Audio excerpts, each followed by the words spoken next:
వచ్చాడు. మన దేశంలో యోర్దాను నది ఉంది, అక్కడికి వెళ్ళి 7 మార్లు మునగమను, అతనికి స్వస్థత కలుగుతుంది, అతను వెళ్ళిపోవచ్చు అని చెప్పాడు. తన పనివాడు వచ్చి, అయ్యా మా యొక్క ఏలినవాడు సేవకుడు యోర్దాను నదిలోనికి వెళ్ళి 7 మార్లు మునగమన్నాడు, నీకు స్వస్థత కలుగుతుంది అని చెప్పాడు. సరే, అతను చిరాగ్గా కోప్పడి అక్కడి నుంచి రథం వేసుకొని వెళ్తున్నాడంట. తన పనివాడు నయమాను పనివాడు, అయ్యా ఆయన యోర్దాను నదిలో మునగమన్నాడు కదా, ఒక్కసారి మనసు మార్చుకొని ఆ నదిలో మునగమన్నాడు. అంటే సిరియా దేశంలో పెద్ద పెద్ద నదులు లేవా? మంచి మంచి జలాలు గల నదులు లేవా? ఉన్నాయి కదా. అంటే అతను చెప్పింది నీ దేశపు నదుల గురించి కాదు. అతను ఒక ప్రవక్త, ఒక దైవజనుడు, నిత్యము ప్రార్థన చేసుకునే వ్యక్తి, దైవ సంబంధికుడు. అతను దేవునికి ఒక మంచి ప్రవక్త అని చెప్పి పేరుంది. అతని మాట విన్నవయ్యా అంటే ఖచ్చితంగా వింటాడు.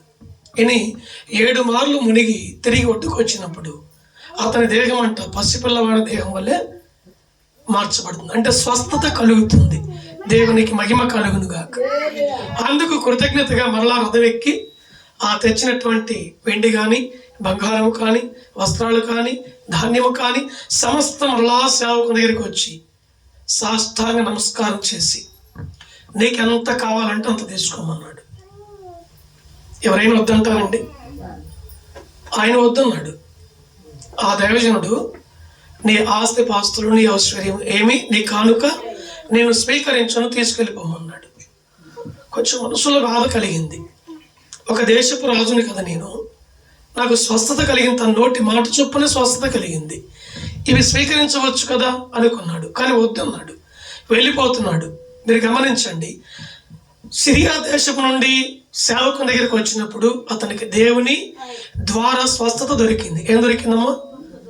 ఇప్పుడు కృప దొరుకుతుందని చెప్తున్నాగా, మీకు కొంచెం అర్థం చేయాలి మాటను మీరు. కృప దేవుని యొద్ద దొరుకుతుంది కాబట్టి సేవకుని యొద్ద ఏం దొరికింది? స్వస్థత దొరికింది. స్వస్థపరిచింది ఎవరు? ప్రభువే. ఎవరి ద్వారా? దైవజనుని ద్వారా దొరికింది. అప్పుడు ఎవరు దృష్టిలోకి వచ్చాడు రాజుకి? సేవకుడే దృష్టిలోకి వచ్చాడు.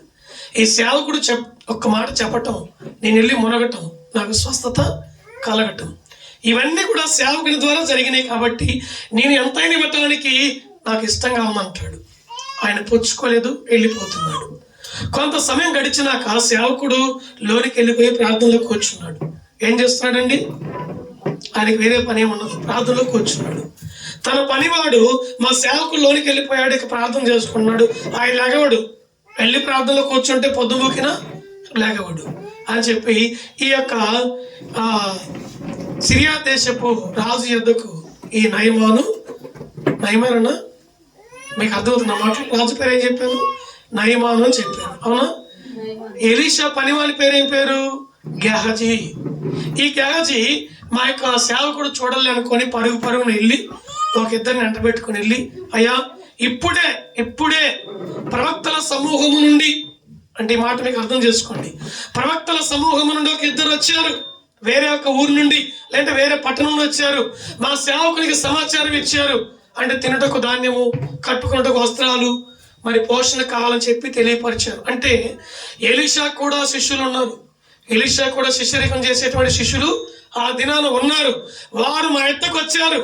ఇప్పుడు సమాచారం అందింది, అందుకని మా యొక్క యజమానుడు పంపించాడని ఈ యొక్క గెహజీ చెప్తే ఆయన రథం దిగి తను ఎదుర్కొని, నీవు మోసినంత మటుకు మోసుకొని వెళ్ళమన్నాడు. ఇతనేం చెబుతాడంటే, కొద్దిగా 2 వస్త్రాలు, కొంచెం వెండి, కొంచెం బంగారం ఇచ్చి పంపించమంటాడు. ఆయన ఏమంటాడు? నీవు మోయగలిగినంత వరకు మోసుకొని పోమంటాడు. నా మాట అర్థమైందా? అప్పుడు నేను ఒక్కరిని మోయలేను అనుకుని 2 పని వాళ్ళని పెట్టుకున్నాడు. ఈడు కూడా గెహజీ ఇద్దరికి మోసినంత, ఇతను మోసినంత తీసుకొని వచ్చి ఆ పని వాళ్ళ ద్వారా ఇంట్లో పెట్టుకొని తలుపు వేసేసి ఏమీ తెలియనట్టుగానే నంగనాచిలాగా వెళ్ళిపోయి ఆ సేవకుని వాకిటి దగ్గర ఇలా ఉన్నాడు. ఈయన వెళ్ళి నిలబడిన మరుక్షణమే సేవకుడు బయటకు వచ్చాడు. గెహజీ, నా కుమారుడా, ఎక్కడికి వెళ్ళొచ్చావు అన్నప్పుడు, లేదయ్యా నేను ఇక్కడే ఉన్నానంటాడు. మనుషులతో నీవు అబద్ధం ఆడవచ్చు, అవును కదండి, యజమానుతో అబద్ధం ఆడవచ్చు, కానీ దేవునితో అబద్ధం ఆడితే ఎలా ఉంటుంది? ఆయన దేవునితో ఉన్నవాడు, ప్రార్థనా పరుడు, ఒక ప్రవక్తే ఉన్నాడు. ఆ రథము దిగి ఆ యొక్క నయమాను నేను ఎదుర్కొని వచ్చినప్పుడు నా మనసు నీతో కూడా లేదా? ఆ రథం వెంట నువ్వు పరిగెత్తేటప్పుడు నా మనసు నీతో పాటు లేదా? గెహజీ అతను పోగొట్టుకుంది కుష్టు. అర్థమవుతున్నాయి అన్న మాటలు. నువ్వు పొందుకుంది ఏంది? కుష్టు. అతను పొందుకుందేమో కృప, పోగొట్టుకుంది కుష్టు. కానీ నువ్వు పొందుకుంది ఏంది? కుష్టు. అతడు పోగొట్టుకున్న కుష్టు నీకు వచ్చింది. నిశ్చయముగా నీవు నీ కుటుంబము అనుభవించుదురుగాక అని చెప్పి వెళ్ళిపోయాడు.